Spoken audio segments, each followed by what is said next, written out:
T. Looks like we're going to be able to get him in practice tomorrow. 26, be good to practice tomorrow. So everything came out all right.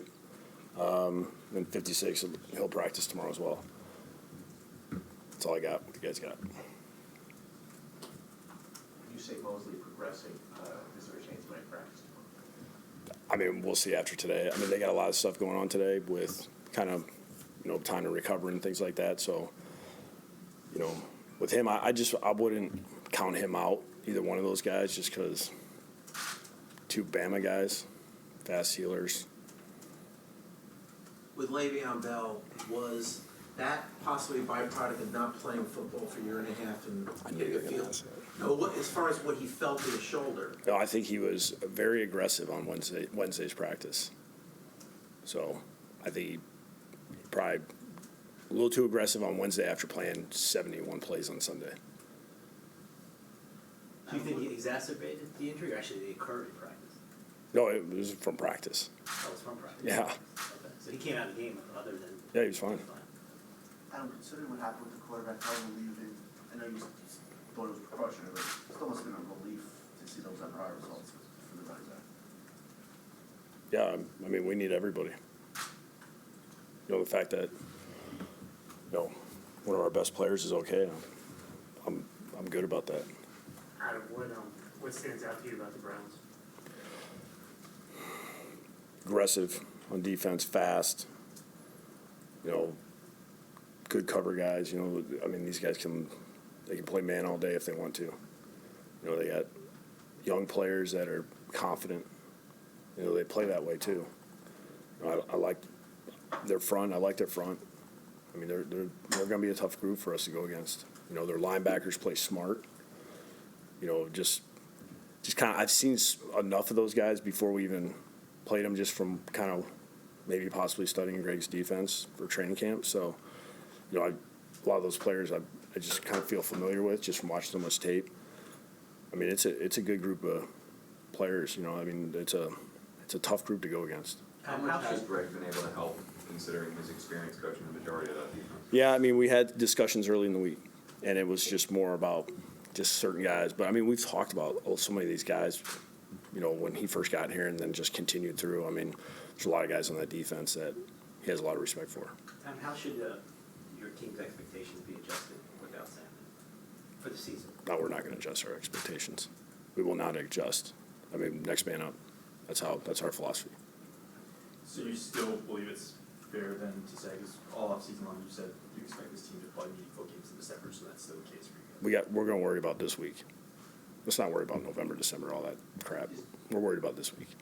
Is there a chance at some point that you'll sign another third guy, maybe for practice squad? Yeah, we'll see. We'll just kind of see how this week goes.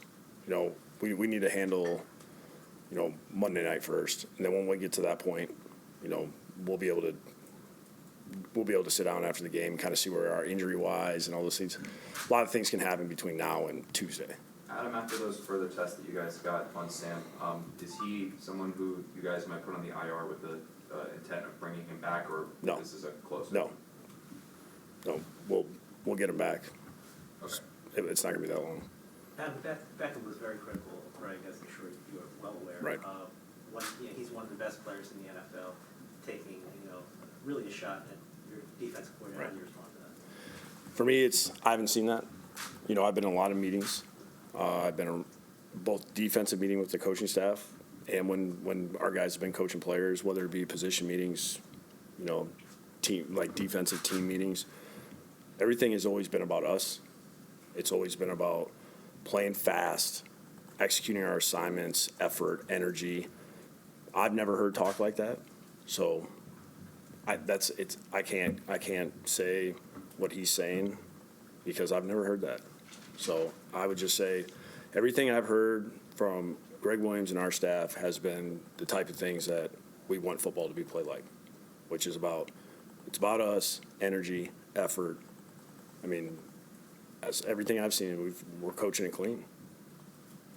Adam, with Sam's injury and that injury, that he got mono, is there any residual concern? Because as you know, with mono, if a person takes a direct hit to the midsection, it could be a very dangerous situation. At any point after Sunday, has there been any residual concern about that? Yeah, I mean, we've talked about really why he can't play this week. That's why next week, I mean, we'll worry about next week, but like we understand kind of the time frame. That's why I was kind of saying it's a good thing we got an early bye week. But we understand he is not going to get put out there to where something like that can happen. You said last week that you learned about your team when they go through adversity. I think it's fair to say you guys hit some adversity this week. What have you seen in the past? That's a nice way to put it. It feels like there's two directions a team can Yeah. go, right? When something like this happens. So what are you kind of expecting from your team? Group of guys put their head down, do their job. We don't need anybody to try to do anything crazy. We need guys. We need 11 guys on each phase, one play at a time, doing their job. That's what we need. And if we do that, that's going to give us our best chance. And we all know how this game's going to come down to the fourth quarter. It's going to be tight one way or the other. We're either going to have it or we got to stop them. So everybody's got to do their job. Adam, Jarvis Landry said after you traded him that you would tell players that you weren't particularly happy with that if they didn't get in line, you would ship them off to Miami, like Belichick did with Jamie Collins. Miami? Sorry, probably not Miami, but Cleveland. Because of, similar to what Belichick did with Jamie Collins. A, is that accurate, and B, why would you say that? I'll say this. That was in a team meeting, and it was a joke at the time to one of the other players because we have the 4 p.m. deadline, and we had a team meeting earlier in the day. And one of the guys was like, well, it looks like everybody's clean. Nobody's getting traded. And Greer and myself were kind of giving him a hard time. And I slid in the PowerPoint. It was supposed to be a joke, and I think he took it a little serious. Okay, so that was a one-time situation. Yeah. Just generally, though, I mean, he was, if not your best player, certainly one of your best offensive players. No, he was our best player. Why did your relationship with him deteriorate to the point where you had to trade him for 4 and 7? I mean, we were good. There was a lot of good times we had.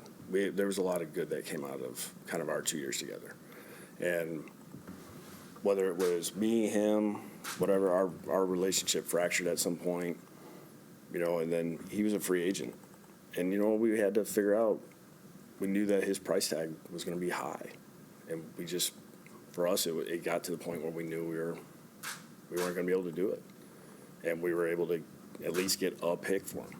Well, what do you just philosophically, as an offensive-minded coach as well, what you want to fight for admittedly your best offensive? Yeah, but we had some other, it was not like we had like a nice clean cap. We were moving around there's a lot of pieces we were moving around. So, where his money was, and he ended up getting paid what he wanted. And it's just, we would have been hurt in a lot of other spots. We would have thinned out really fast. Adam, so the PowerPoint said, like, fall in line or I'll trade you to Cleveland? Yeah, I don't remember exactly what it said. It was supposed to be a joke. Take a couple more. Can you describe, so you lose your quarterback, and how comforting is it knowing that you have a guy like Le'Veon Bell who, might be the best player out there, and he plays every play last week, which seemed like kind of a surprise, but he did. Surprise for you. Yeah. So how comforting is it knowing you have a workhorse like that? It's a dynamic player who can maybe carry an offense. Having him, Ty, Robbie, Jameson, Brian Griffin, Dan. We have a lot of guys that can help us. That's why I'm like Trevor's got to do his job. But we need all those guys to do their job. I think having Le'Veon really helps us because his experience, he's been through a lot of different situations. He's been through situations where Ben had got hurt in Pittsburgh and he had to carry the load a little more. He's been through so many different situations as far as like what we're going through right now. He has a good way about him. He knows how to get ready for the game. He knows how to get his mindset right. How does it work with his playing time? Does he just take himself out when he needs a blow, or is that a coaching thing? Yeah, if he wants to come out, he can come out, but I don't think that's going to happen much. At least it doesn't look like it. So you anticipate then going forward, he'll try to play like. We talked about it. We were just kind of going to see how each series goes, see how he feels. If he feels like he needs a rest, he'll tell us. When he has He's really good, so it's nice for him to be in there. Sorry. When he he has an injury like he did this week, do you get a little bit more mindful of maybe limiting his snap count at all?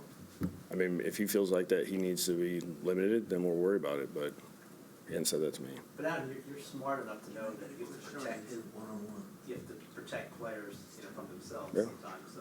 So when do you step in when a guy like that, you know, says? When I feel like it needs to happen. Like if I notice something, like there's been times where I've pulled players out where it feels like they don't look right. You know, Le'Veon's a good communicator. He lets me know where he's at, how he feels. I think yesterday was good for him, the MRI, having that was good for him. Like that just gave him, okay, I know what this is, I'm good. So I mean, that sometimes with players, that's what they need. Last two, Dan and then Ryan. With the cornerback Nate Strickland, your cornerback play last week perhaps was a little uneven. How close is he to contributing as a guy that came in late? Who are you talking about? Nate, what's his name? I'm sorry, I said Nate Strickland, Nate Hairston. Just made a mistake with the last Joe's name. doing stuff I don't know about. No, Nate Hairston. Well, I mean, the good thing is, week down, was able to kind of start out on the special teams aspect. We've been able to give him more reps at corner. He's more affiliated, you know, another week down with knowing our defense. And I think that's really the key of just hearing the terminology, being able to translate it to what he was in, what we're doing now, techniques, things like that. He's a quick study. You know, obviously, when you've played a little football, you know, you can transition. All right, hey, this is how they want it done. This is a call. Here's where I'm going with it. So I've been impressed with how quickly he's picked up on what we're doing. What does Beckham bring to their offense in addition to the guys they already had there? I mean, he's pretty good. Vertical speed, dynamic route runner, run after the catch, unbelievable radius. You know, you can miss him and he'll catch it. I think, you know, the more they play together, the probably scarier they're going to be. You're going to fantasy.